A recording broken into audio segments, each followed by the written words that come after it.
Il y a 1400 ans, un homme né à la Mecque, en Arabie Saoudite actuelle, a changé le cours de l'histoire. S'il fallait classer les personnages les plus influents de l'histoire, Mahomet serait dans les 3 premiers. C'est un homme qui s'est donné pour mission d'éclairer le monde. Pour 1,5 milliard de musulmans, il est le dernier et le plus grand d'une longue lignée de prophètes qui ont apporté la parole divine à l'humanité. Ce n'était pas seulement un génie spirituel, il possédait également un immense talent politique. Après sa mort, la religion dont il a posé les fondations, l'islam, a donné naissance à une culture et à une civilisation qui ont essaimé dans le monde entier et inspiré les plus belles réalisations architecturales. Mais aujourd'hui, l'islam est au cœur d'un conflit qui déchire la planète. Et le nom de Mahomet est associé à des actes de terrorisme d'une violence inconcevable. Oussama Ben Laden et les terroristes djihadistes invoquent invariablement le Coran et l'exemple de Mahomet pour justifier leurs actes.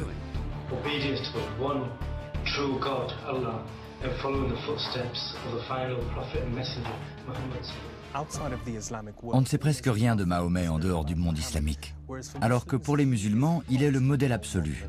On connaît les moindres détails de sa vie. Alors qui était-il? Quel était son message? Et pourquoi son héritage divise-t-il tant de gens, musulmans ou non? Dans cette série inédite, je vais explorer le parcours complexe de sa vie. Les révélations reçues de Dieu lui-même, dit-on, ses nombreuses femmes, ses relations avec les Juifs d'Arabie, son utilisation de la guerre et de la paix, et les lois qu'il a édictées lorsqu'il a fondé son propre État. Je veux étudier son histoire et comprendre en quoi elle affecte encore le monde actuel, pour le meilleur ou pour le pire. Je veux découvrir le vrai Mahomet, le prophète de l'islam. Que la paix soit sur lui.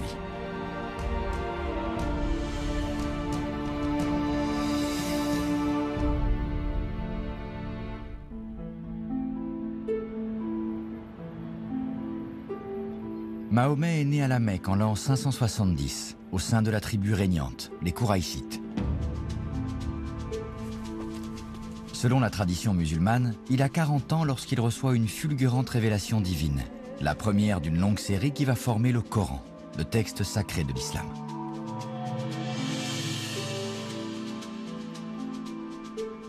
Il prêche un nouveau message. Allah est le seul Dieu, Mahomet est son prophète, et tous les êtres humains rendront compte de leurs actes au jour du jugement.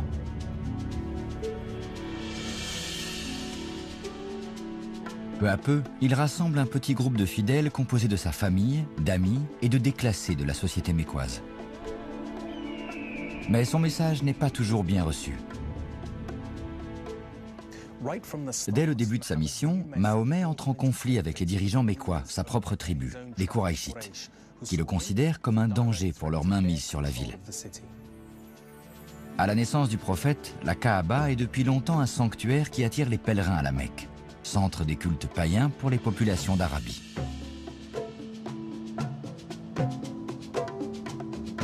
Durant 13 ans, les persécutions contre Mahomet et son petit groupe de disciples n'ont fait que croître, au point qu'ils sont contraints de fuir la Mecque pour se réfugier à Médine, où ils prennent un nouveau départ. Mais le pouvoir de Mahomet, chef des tribus juives et païennes de Médine, menace la prééminence des Kouraïchites sur les autres tribus de la péninsule. Ces derniers tentent d'écraser les nouveaux musulmans par la force à plusieurs reprises.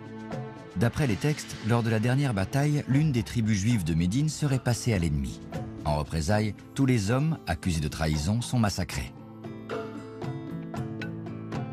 C'est l'un des incidents les plus controversés de la vie de Mahomet.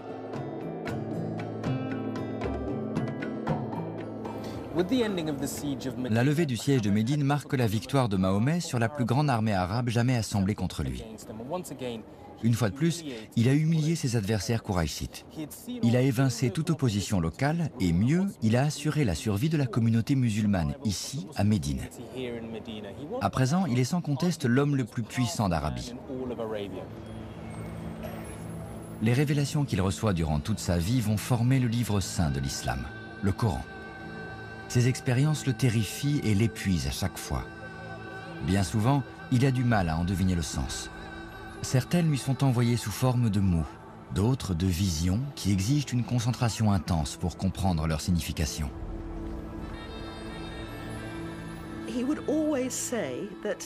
Il disait qu'il n'avait jamais eu une révélation sans sentir son âme arrachée de son corps. Il pâlissait et se mettait à transpirer même quand il faisait froid. C'est un effort de transmettre la parole divine. Pour moi, le prophète a le don terrifiant d'accéder brièvement à la puissance divine et il transpose en paroles le flot de conscience qu'il a traversé.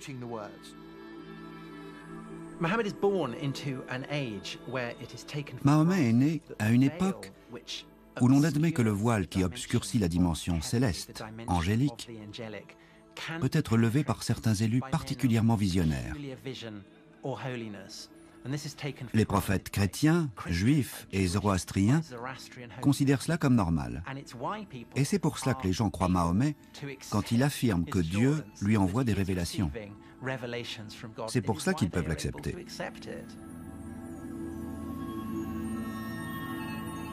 En général, ce genre de manifestation spirituelle n'est pas associé avec l'islam. Cependant, l'ordre des soufis tente de reproduire l'expérience mystique de Mahomet en priant intensément, en psalmodiant le nom de Dieu et en chantant des versets du Coran.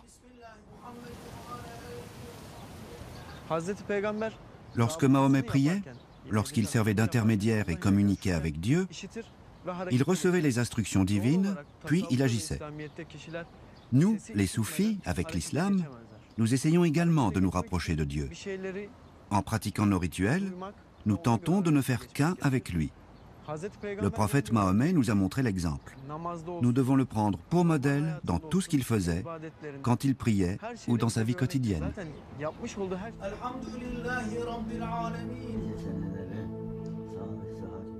Les soufis ont développé des rites et des techniques élaborées qui leur sont propres, comme les danses des derviches tourneurs turcs. Pourtant, s'ils voient en Mahomet l'inspiration de leur démarche spirituelle, rien ne prouve que le prophète avait adopté ces pratiques.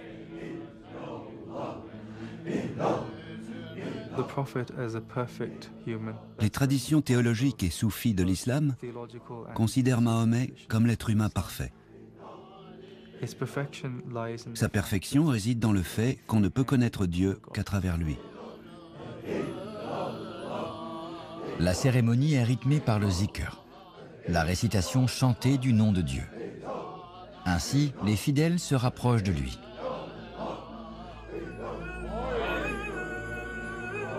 Suit une danse particulière aux soufis turcs et destinée à les plonger dans un état de transe.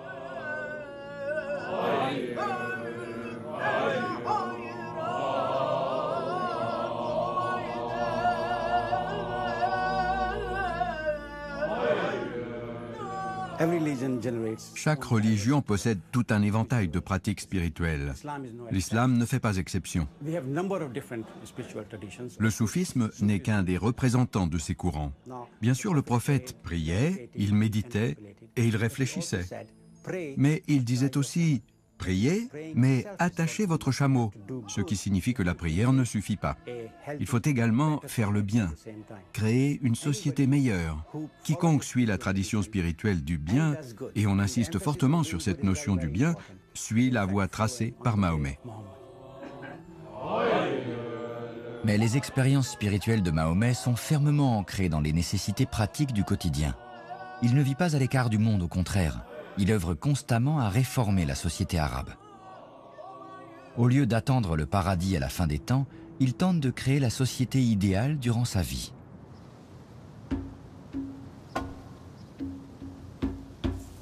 En 627, Mahomet est le chef incontesté de Médine.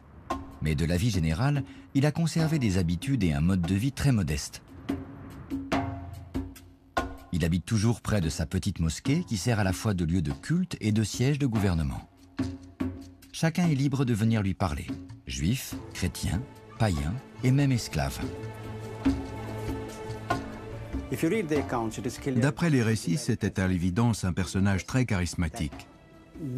De nombreuses personnes venaient constamment le consulter, et pas seulement pour les sages conseils qu'il dispensait, mais parce qu'il les écoutait. Il semble avoir été très humain et très chaleureux. Dans bien des situations, Mahomet donne l'impression d'être doux et peu enclin à blâmer autrui. Manifestement, c'était un homme équitable. Les sources musulmanes parlent de ses goûts vestimentaires très simples et de son aversion pour l'or, la soie et le luxe. Posséder ne l'intéresse pas. Il fait don d'une grande partie de ses biens.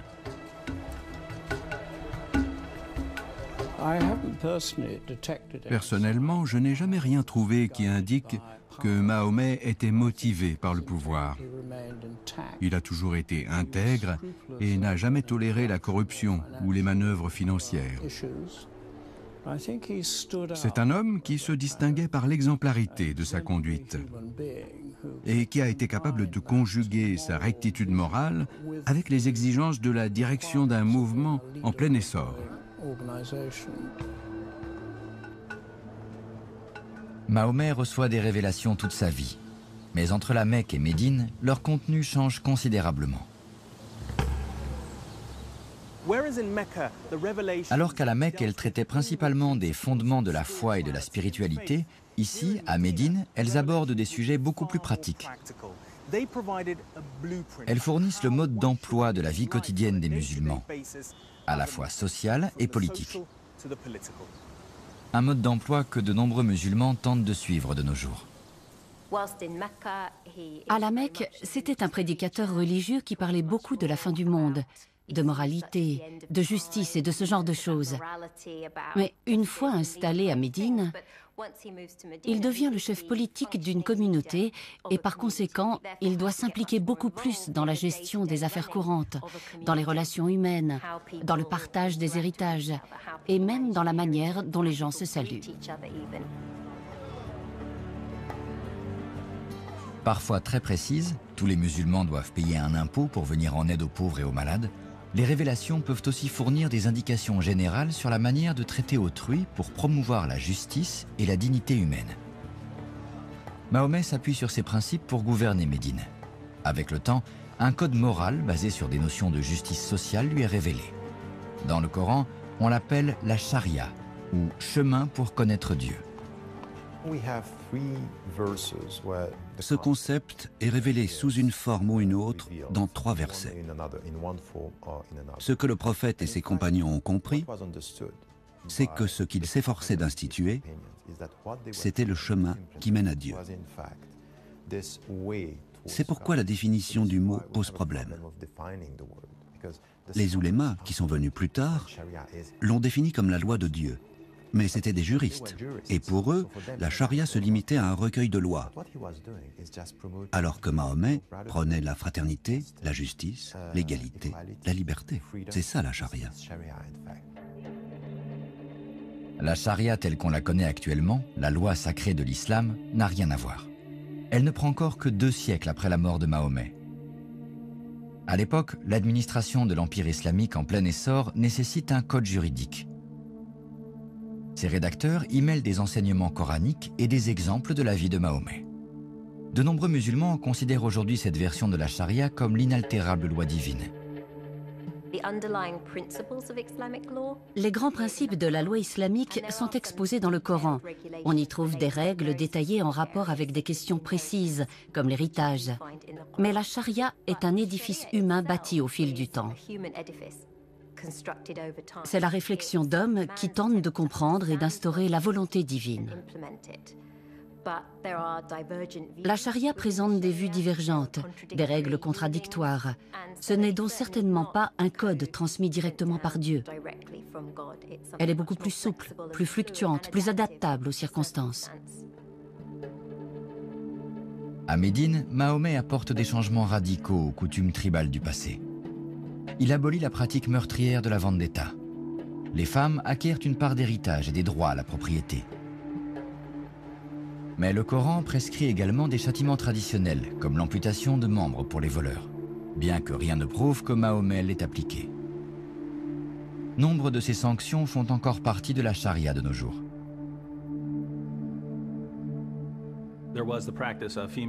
L'infanticide des filles était fréquent dans l'Arabie du 7e siècle. Quand on ne voulait pas s'occuper d'une fille pendant 13 ou 15 ans, jusqu'à ce qu'elle se marie, on l'abandonnait dans le désert où elle mourait. Mahomet y a mis un terme. Il prêchait l'assistance aux veuves et aux orphelins. Pour nous, c'est un beau progrès. Mais on trouve également beaucoup d'enseignements que l'on considère comme barbares, d'après nos critères. Lapider les hommes et les femmes adultères, amputer les membres des coupables de vol, ce sont des punitions totalement dépassées.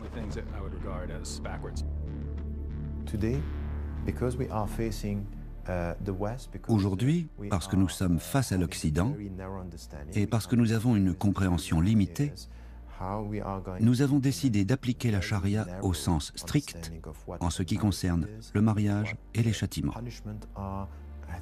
Mais je pense que c'est une erreur. Et c'est pourquoi je dis à ce sujet, je vis en Occident, où tous sont égaux devant la loi, et c'est ça, ma charia. Nous devons parvenir à une compréhension plus profonde, plus large de l'essence même de la charia. Certains États musulmans, comme l'Arabie saoudite et l'Iran, ont basé tout leur système légal sur la charia et ses châtiments, que beaucoup considèrent d'une violence hors d'âge. Certains extrémistes réclament l'instauration de la charia en Europe, et notamment en Grande-Bretagne. En réaction, des manifestations ont eu lieu et des partis politiques font campagne contre la propagation de l'influence islamique. Qu'il y ait encore, au XXIe siècle, des nations qui décapitent des gens, qui les amputent, qui leur coupent les mains ou les pieds, c'est bien là le problème. Des femmes sont condamnées à mort par lapidation pour des infractions sexuelles, pas pour avoir commis un crime, pas parce qu'elles ont pris une vie. C'est une mise à mort inhumaine.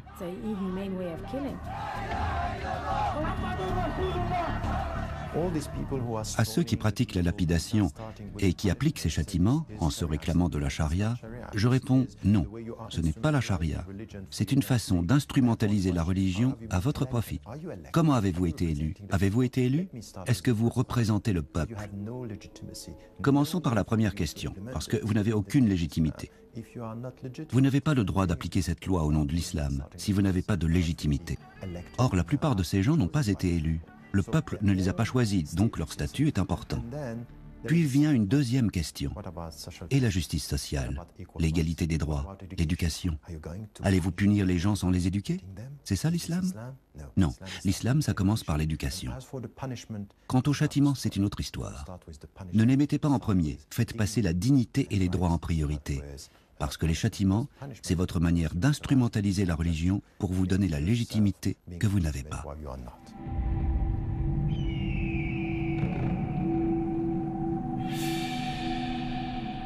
Nous sommes à présent en 627 et Mahomet dispose d'une base politique solide à Médine.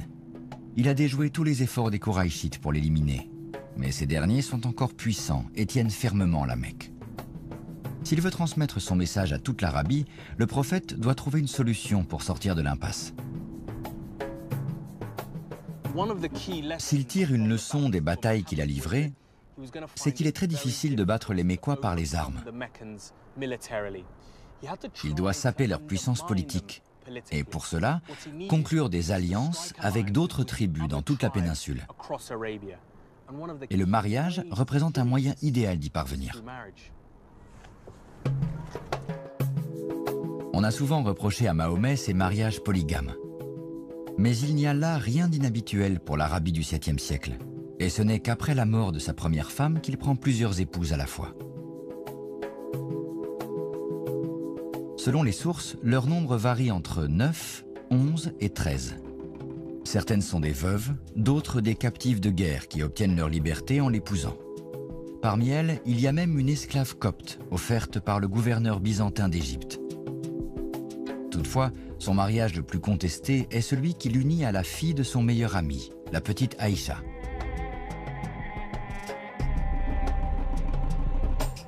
Certains chroniqueurs rapportent qu'Aïcha est fiancée à 6 ou 7 ans et mariée à 9.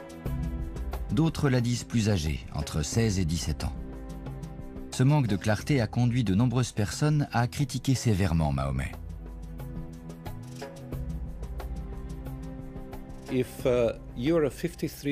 Quand un homme de 53 ans met une fille de 9 ans dans son lit et consomme le mariage, c'est mal. Pas seulement du point de vue de la morale occidentale du XXIe siècle, mais de ce qu'on pourrait appeler la morale naturelle de la plupart des sociétés de toutes les époques.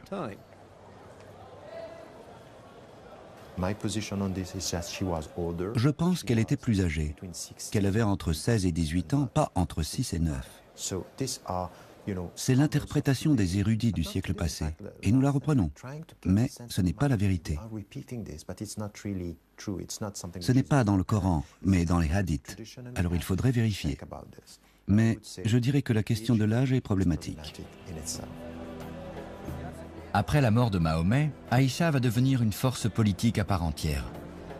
Les historiens musulmans affirment que c'est son opposition à Ali, le cousin et gendre du prophète, qui a conduit au grand schisme de l'islam, la division entre sunnites et chiites.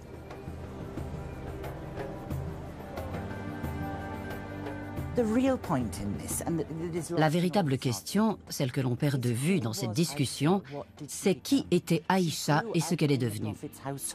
Elle a grandi dans la maison du prophète et elle est devenue une femme combative, indépendante, intelligente et dotée d'une conscience politique. Elle est la clé qui permet de comprendre la vie du prophète. Sans elle, la moitié de ce que nous savons sur lui disparaît.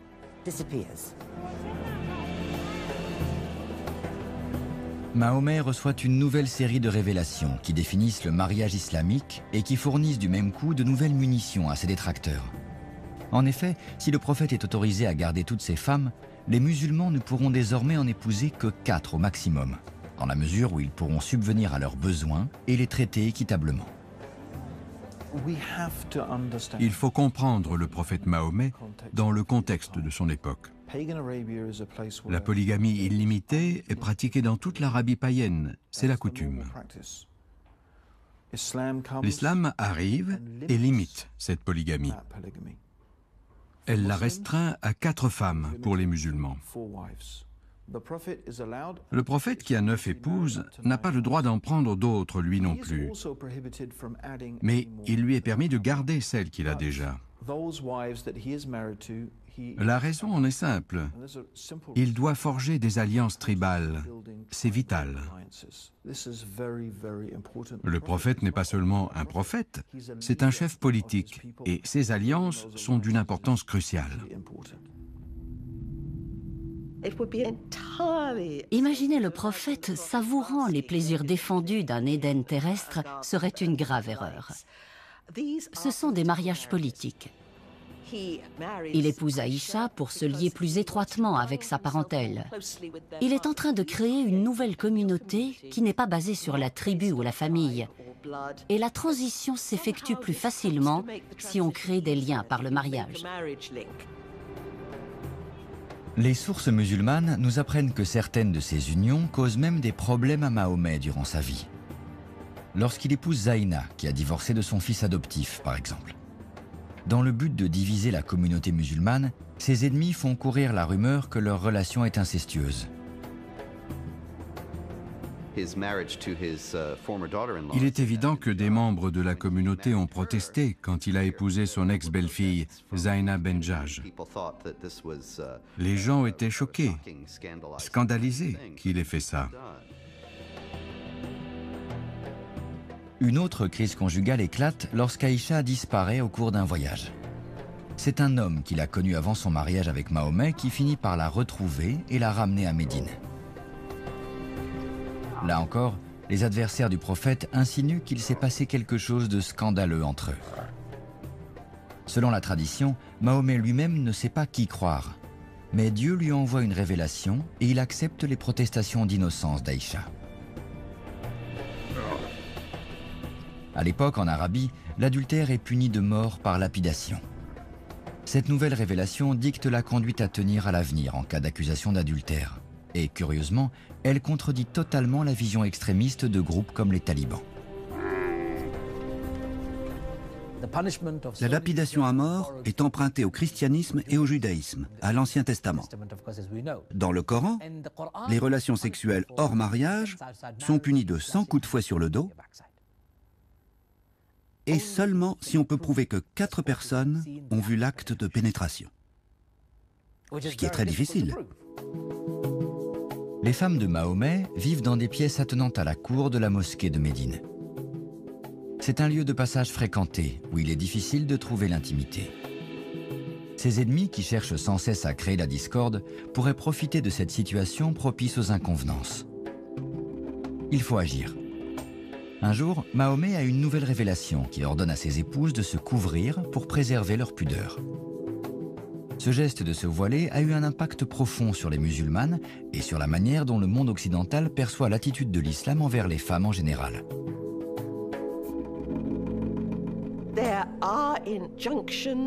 Certaines injonctions prescrivent aux femmes du prophète de se couvrir, mais on ne sait pas exactement de quelle manière. C'était pour les distinguer des autres, et c'est une conséquence des divisions internes de Médine. Puisque les adversaires de Mahomet se servaient de ses épouses pour le discréditer, il fallait qu'on puisse les reconnaître. Mais le voile n'était pas destiné à toutes les femmes.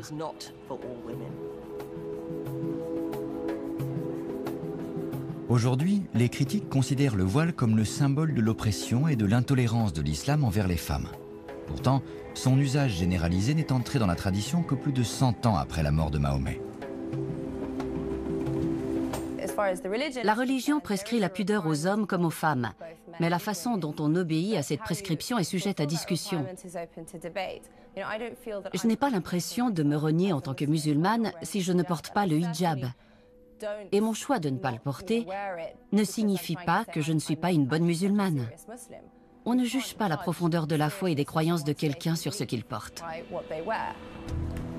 Depuis 20 ans, de nombreuses musulmanes de Grande-Bretagne et des nations occidentales ont adopté le voile afin de marquer leur identité.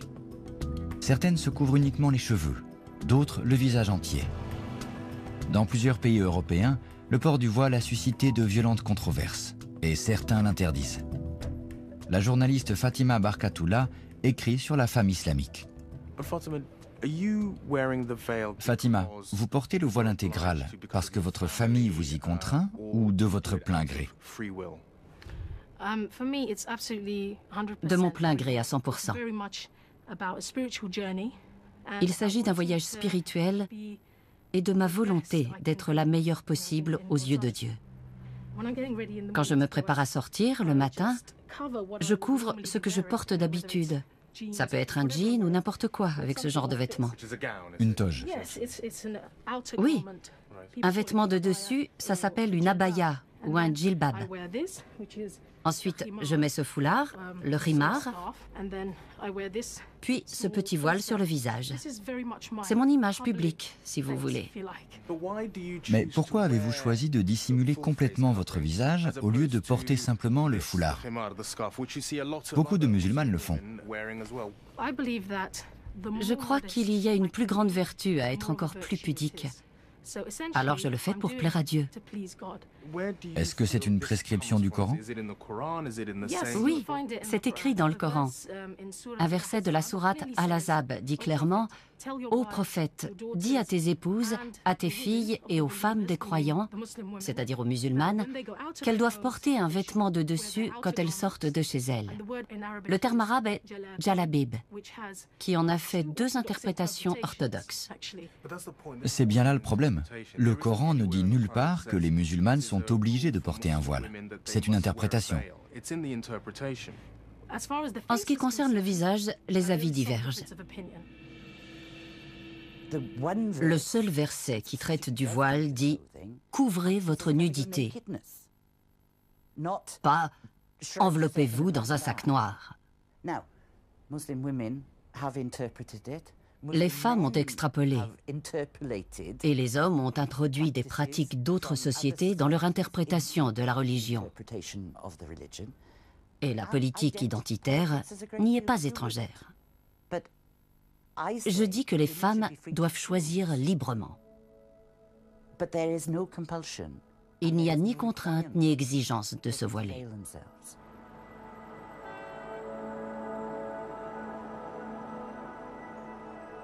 Malgré les efforts de ses ennemis pour dénigrer sa vie conjugale, Mahomet consolide et étend sa base politique en Arabie grâce à ses mariages. L'heure est venue de tourner à nouveau son attention vers la Mecque. Au début de l'an 628, ses fidèles et lui se préparent à accomplir les rites du pèlerinage annuel à la Kaaba, le Hajj. La Kaaba est devenue la pierre angulaire du nouveau culte, le lieu vers lequel les musulmans se tournent pour prier. Ils croient qu'elle a été bâtie par le prophète Abraham et la considèrent comme le symbole absolu de l'unicité de Dieu, Allah. Cependant, les Kouraïchites qui combattent Mahomet et tiennent la Mecque en défendent l'accès. À l'intérieur se trouvent les sanctuaires des centaines de dieux adorés par les tribus arabes, et Mahomet est déterminé à reprendre le contrôle des lieux saints. Le prophète annonce qu'il va entreprendre le pèlerinage. Ça a dû faire l'effet d'une bombe, parce que les armes sont interdites pendant le Hajj. Il allait entrer désarmé en territoire ennemi.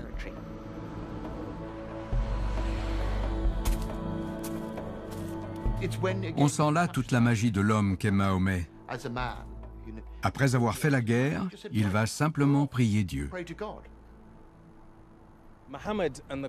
Mahomet et le convoi de pèlerins sont forcés de s'arrêter ici, à Houdaïbia, à une dizaine de kilomètres de la ville sainte. Car les Kouraïchites, toujours aussi belliqueux, ont envoyé des cavaliers pour leur barrer la route. Commencent alors des négociations fiévreuses et un balai d'émissaires entre les deux camps qui parviennent enfin à un accord. Mais ce qu'on appelle le traité d'Houdaïbia, dont cette mosquée commémore la signature, ressemble au plus humiliant des compromis pour Mahomet. Les Kouraïchites exigent que Mahomet et les siens retournent à Médine sans avoir accompli les rites du Hajj. Ils demandent également que les guerriers musulmans commandés par le prophète cessent leur razzia sur les caravanes mécoises. En contrepartie, ils leur permettront de revenir en pèlerin pour le Hajj, mais seulement l'année suivante. Et lors de la signature du document, qui décrit Mahomet comme l'envoyé de Dieu, l'émissaire kouraïchite s'indigne. Il n'est que Mahomet, fils d'Abdullah. C'est une insulte intolérable pour les fidèles. Selon la tradition, Ali, le jeune cousin de Mahomet, qui est chargé de la rédaction, refuse de barrer les mots « l'envoyé de Dieu ». Mahomet dit « Donne-moi le calame et montre-moi les mots envoyés de Dieu ». Et il les biffe lui-même. C'est son ego qu'il biffe en ne défendant pas ses droits. Car le Coran dit que si l'ennemi demande la paix, il faut baisser les armes immédiatement et accepter toutes les conditions, même désavantageuses. Les clauses de ce traité humilient profondément les fidèles, en particulier le traitement réservé à Mahomet. Seule l'attitude inflexible de leur chef les empêche de se rebeller. C'est que Mahomet nourrit un projet révolutionnaire pour l'Arabie du 7e siècle. Cette société est régie par un code d'honneur où la vendetta tient la première place. Après des années de conflits sanglants mais peu concluants, le prophète veut vaincre ses ennemis par la paix. La trêve signée avec les Kouraïchites lui donne accès à la Kaaba, même s'il lui faut attendre. En outre, et c'est crucial, il a réussi à se faire reconnaître comme leur égal. Houdaïbia représente l'option minimale. On ne peut pas obtenir ce qu'on veut tout de suite, mais on y arrivera plus tard si on signe cet accord. Et une trêve pendant laquelle on ne se bat pas est toujours préférable à la guerre. C'est également dans le Coran. La paix vaut mieux que la guerre. Ça revient très souvent. Ce principe est parfaitement appliqué ici. Sur le chemin du retour à Médine, Mahomet reçoit une nouvelle révélation qui lui confirme qu'il n'a pas à rougir du traité d'Houdaïbia. Il a dit « Je viens d'avoir une révélation. Dieu dit que c'était une grande victoire. Ça ressemblait à une défaite, mais c'était une victoire manifeste. » Les Kouraïchites étaient possédés par la violence de l'ancien esprit tribal, plein de mépris et d'orgueil, alors que le désir de paix emplissait le cœur des musulmans. On l'oublie trop souvent. On n'entend parler que des guerres de Mahomet, Mais on oublie cette extraordinaire offensive pacifique. À Hudaybiya, le vent a tourné en sa faveur grâce à une campagne non violente. Le traité d'Hudaybiya marque un tournant dans la diffusion du message de Mahomet à toute l'Arabie.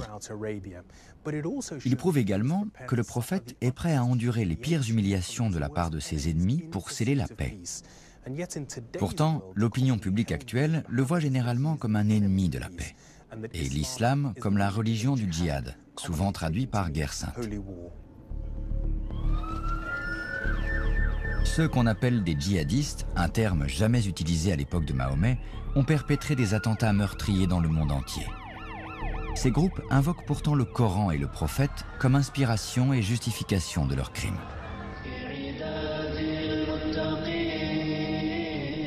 It's very clear, brothers and sisters, that the path of jihad and the desire for martyrdom was deeply embedded in the Holy Prophet sallallahu alaihi wasallam and their beloved companions.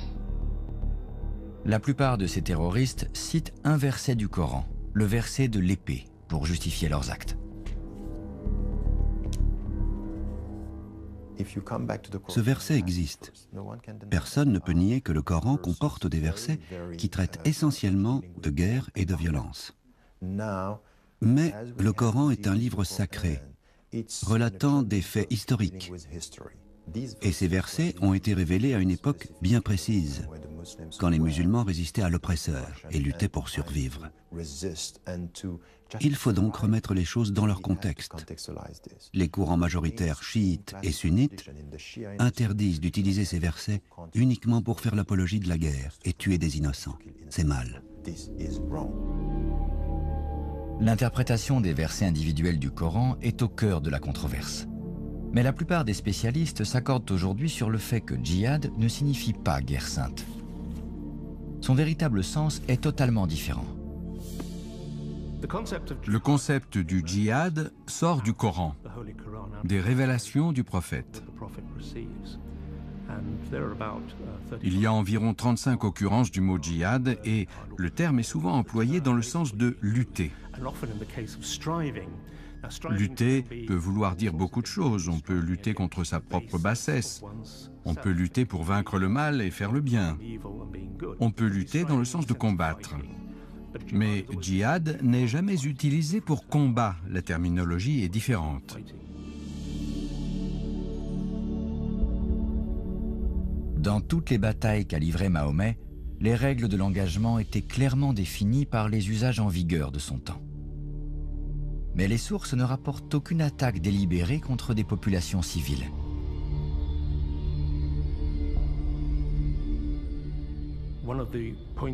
Dans la tradition islamique primitive, durant la vie et après la mort du prophète, la notion de djihad évolue graduellement vers quelque chose comme une guerre juste.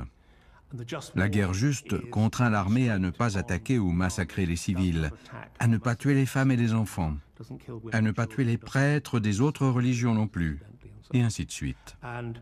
Elle trouve son origine dans ce qui se pratiquait à l'époque du prophète. Aujourd'hui, les terroristes ont oublié ces règles d'engagement. Les attentats suicides font des morts dans les villes occidentales, mais ils visent également des mosquées et d'autres lieux de culte du monde musulman. En Grande-Bretagne, plus aucun groupuscule ou extrémiste islamique ne viole la loi en recourant à la violence. Mais au cours des 10 dernières années, plus de 200 musulmans ont été condamnés pour des actes de terrorisme. En 2008, Abdul Mouhid a écopé de 2 ans de prison pour financement du terrorisme. En 2006, Mizanur Rehman a été accusé d'incitation au meurtre et incarcéré pendant 4 ans. Tous deux ont purgé leur peine, mais rien n'a pu affaiblir leur conviction sur le rôle du djihad dans la société actuelle. L'interprétation moderne du djihad a-t-elle changé? Car pour la plupart des gens, cela ne signifie qu'une chose, le combat au sens physique du terme. Les érudits islamiques du passé sont tous d'accord. Le djihad, c'est le combat contre les non-musulmans. Oui, mais pas uniquement pour les forcer à devenir musulmans. Pour que la parole d'Allah domine. en abattant tous les obstacles à l'application de la charia, et pour que l'appel de l'islam retentisse dans le monde entier. D'après votre interprétation de la vie du prophète, est-il permis d'attaquer des non-combattants en tout temps? Pour aller droit au but, voici l'argument des terroristes islamiques. Si vous choisissez un gouvernement qui vous représente, et que celui-ci décide de bombarder un pays et de tuer les habitants, vous avez du sang sur les mains. C'est comme si j'engage un tueur pour qu'il aille assassiner quelqu'un. Il n'est pas le seul à blâmer, je partage sa culpabilité. Donc, si vous entendez par non-combattants ceux qui ont élu un gouvernement criminel, eh bien ces gens sont co-responsables. Et aux yeux des terroristes islamiques, ils sont coupables.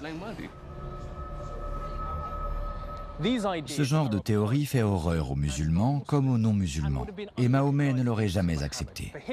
Pour lui, le concept du djihad ne se limitait pas à la guerre et au massacre. Il s'agissait de lutter pour s'améliorer aux yeux de Dieu. L'idée de guerre juste existe dans l'islam, et Mahomet lui-même a livré de nombreuses batailles, mais il n'a jamais justifié le massacre d'innocents.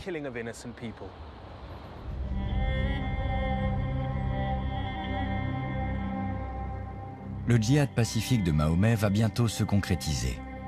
Selon les clauses du traité d'Hudaybiyah, le prophète va pouvoir entreprendre son voyage de retour vers sa ville natale. 7 ans auparavant, il a fui la Mecque sans un sou, en danger de mort. À présent, il y retourne à la tête d'une communauté religieuse en pleine expansion. Il est désormais le chef le plus puissant d'Arabie. En février 629, en vertu de leur accord, les Kouraïchites autorisent Mahomet à revenir à la Mecque pour se rendre à la Kaaba. Ses fidèles et lui ont la permission d'y rester 3 jours.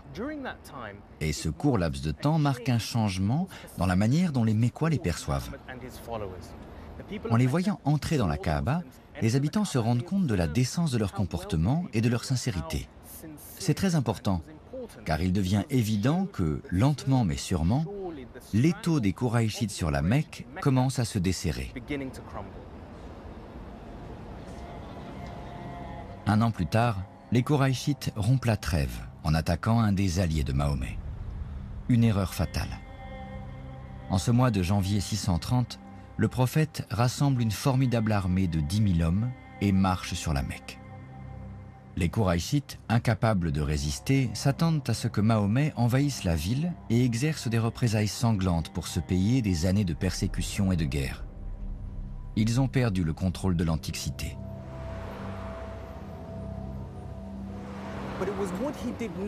Mais ce qu'il fait ensuite, à l'heure de son plus grand triomphe, stupéfie les Mécois. Il déclare qu'il pardonne à tous ses anciens ennemis. Il ajoute qu'il décrète une amnistie générale et que personne ne sera forcé de se convertir à l'islam. Plutôt que la vengeance, Mahomet choisit consciemment la réconciliation.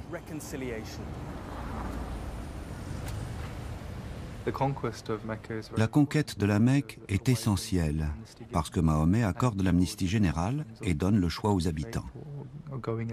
Il les laisse libres d'embrasser l'islam ou de partir. Mais dès l'instant où la Mecque est prise, elle devient le centre culturel de la nouvelle religion. Et la première phase de la mission s'achève. Il n'y a plus de raison de se battre. Mahomet attend ce moment depuis longtemps. Il n'est pas revenu pour tuer les Kouraïchites, mais pour rendre à la Kaaba son statut de sanctuaire sacré du Dieu unique. Selon la tradition musulmane, il y entre avec des milliers de compagnons et brise les nombreuses statues et effigies d'idoles qui s'y trouvent.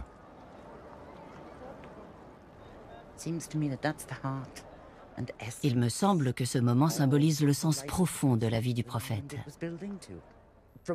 D'après ce que je sais de lui et de sa personnalité, c'est le moment le plus significatif de toute son existence. Il ne cherchait pas à se venger.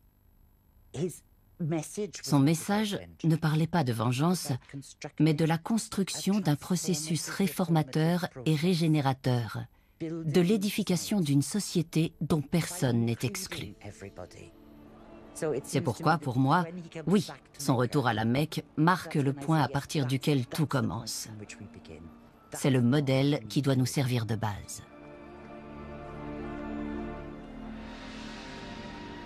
Maître de la Mecque, Mahomet choisit pourtant de ne pas s'y réinstaller.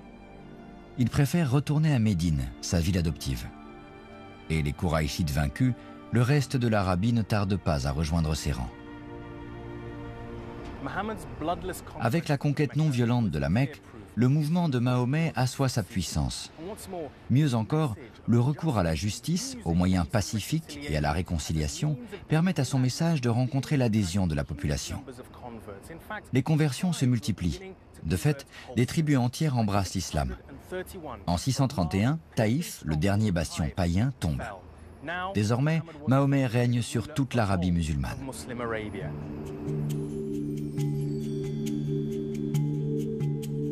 Plus de 20 ans ont passé depuis qu'il a reçu sa première révélation. Et ces 10 dernières années, ses compagnons et lui ont mené une existence précaire. Ils ont failli succomber maintes fois, mais ils ont réussi à survivre, guidés par le génie spirituel, militaire et politique de leur chef. Enfin, après un traité apparemment humiliant, ils ont triomphé de leurs ennemis. Mahomet illustre parfaitement les qualités que nous voyons couramment aujourd'hui. Les caractéristiques d'un bon leader et d'un leader juste sont l'enthousiasme, l'intégrité et un mélange de ténacité, d'exigence et d'équité. C'est ce qu'on demande aux dirigeants actuels. Et Mahomet possédait tous ces atouts, c'est évident. La chaleur, l'humanité, la gentillesse comptent aussi beaucoup. Et là encore, la tradition rapporte de nombreuses occasions où Mahomet a montré ses qualités humaines au cours de sa vie.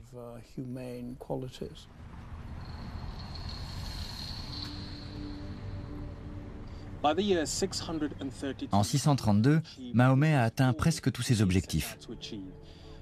Il a instauré en Arabie une paix et une sécurité inconnues jusqu'alors. Il a défini les principes et les lois de l'islam et construit le socle de la nouvelle communauté musulmane. Mais il a 60 ans et sa santé commence à décliner. Cette année-là, il vient une dernière fois à la Mecque pour effectuer son seul et unique hajj, ou pèlerinage. Il y prononce ce qu'on appelle son sermon d'adieu. Assis sur un chameau, ici, dans la plaine d'Arafat, il s'adresse à une foule immense. Des héros stratégiquement placés relaient ses paroles. Voici un extrait de ce discours profondément émouvant, dans lequel Mahomet résume son œuvre et ce qu'il a accompli avec ses fidèles. Ô musulmans, prêtez-moi une oreille attentive, car j'ignore si je serai encore parmi vous l'année prochaine. Par conséquent, écoutez attentivement mes paroles et rapportez-les à ceux qui ne pouvaient pas être présents.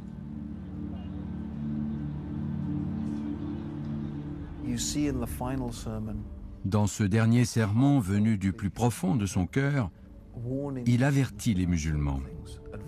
Il leur donne des conseils sur certaines choses. On sent qu'il s'inquiète pour leur avenir. Il leur demande de graver ces paroles dans leur esprit et de s'y conformer, de rester vigilants, car c'est un message très important pour tous les musulmans. Ne soyez pas injuste envers vous-même. Rappelez-vous que vous comparaîtrez un jour devant Allah pour répondre de vos actes. Alors prenez garde, ne vous écartez pas du droit chemin après ma mort. Souvenez-vous du message de Dieu à Abraham, à Adam, à Moïse, à Jésus. Et n'oubliez jamais que le Dieu unique est la seule réalité, la réalité ultime, et que ce Dieu est le Créateur, le soutien et le juge de l'univers. Toute l'humanité descend d'Adam et d'Ève. L'arabe n'est pas supérieur au non-arabe, et le non-arabe n'est pas supérieur à l'arabe. Et aussi, le blanc n'est pas supérieur au noir, et le noir n'est pas supérieur au blanc, sauf par la piété et les bonnes actions. Il dit, tous les hommes sont un. Dieu vous a tiré de vos tribus païennes et du culte de vos ancêtres, mais n'oubliez pas que tous les hommes descendent d'Adam et qu'Adam vient de la poussière. Il cite ensuite ce passage du Coran qui n'a rien perdu de son actualité. « Ô peuple, dit Dieu à l'humanité, je t'ai créé d'un homme et d'une femme, et je t'ai formé en tribus et nations, afin que vous appreniez à vous connaître. Pas pour que vous puissiez vous battre, vous opprimer, vous occuper, vous convertir ou vous terroriser, pour que vous puissiez vous connaître. » Que ceux qui m'écoutent transmettent mes paroles à d'autres, et cela à d'autres encore. Puissent les derniers les comprendre mieux que ceux qui m'écoutent ici. Sois témoin, ô Allah, que j'ai transmis ton message à ton peuple. Puis il demande « Ô musulmans, ai-je bien rempli ma mission envers vous ?» Et ils répondent « Nam », un oui retentissant. Il leur demande 3 fois, et chaque fois ils répondent « Nam ». C'est un moment très émouvant.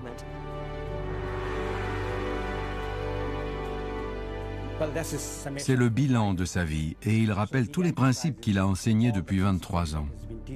Il dit par exemple qu'il n'y a pas de différence entre les Arabes et les autres, qu'il faut prendre soin de sa famille. C'est vraiment un résumé de sa vie. S'il n'avait rien fait d'autre que ce dernier sermon, on y saisirait l'essence de son existence. Le dernier sermon de Mahomet pose les bases de la société musulmane moderne. Il souligne nos erreurs et les buts que nous devons nous fixer. Il résume la mission réformatrice qu'a été la vie du prophète.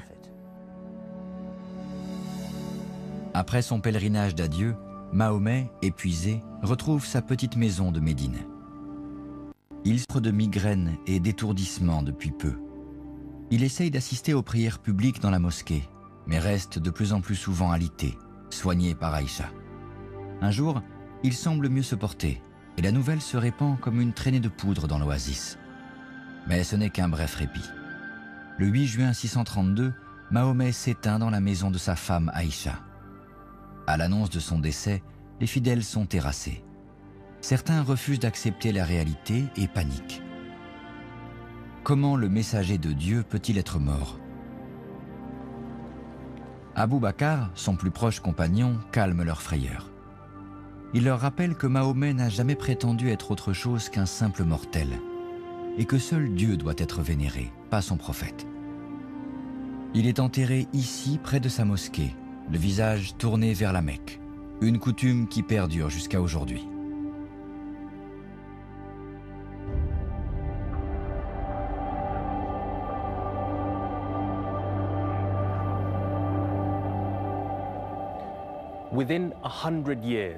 En l'espace de 100 ans, le message de Mahomet va résonner sur toute la planète, de l'Inde à la Chine à l'est, de l'Afrique du Nord à l'Espagne et à la France à l'ouest. Malheureusement, le djihad pacifique, qu'il appelait de ses vœux, n'est déjà plus qu'un lointain souvenir. Une génération seulement après sa mort, ses plus fidèles compagnons et sa famille se querellent. La guerre meurtrière qui s'ensuit marque le début du schisme profond entre sunnisme et chiisme, qui divise encore la communauté musulmane.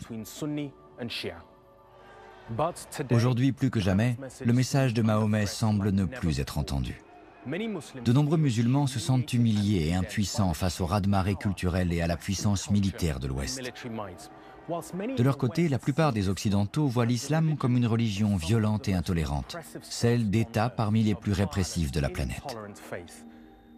Mais quelle est la part de responsabilité de Mahomet dans cette situation? Mahomet a laissé 3 choses en héritage: sa foi en Dieu, l'exemple de sa vie et par-dessus tout, le Coran.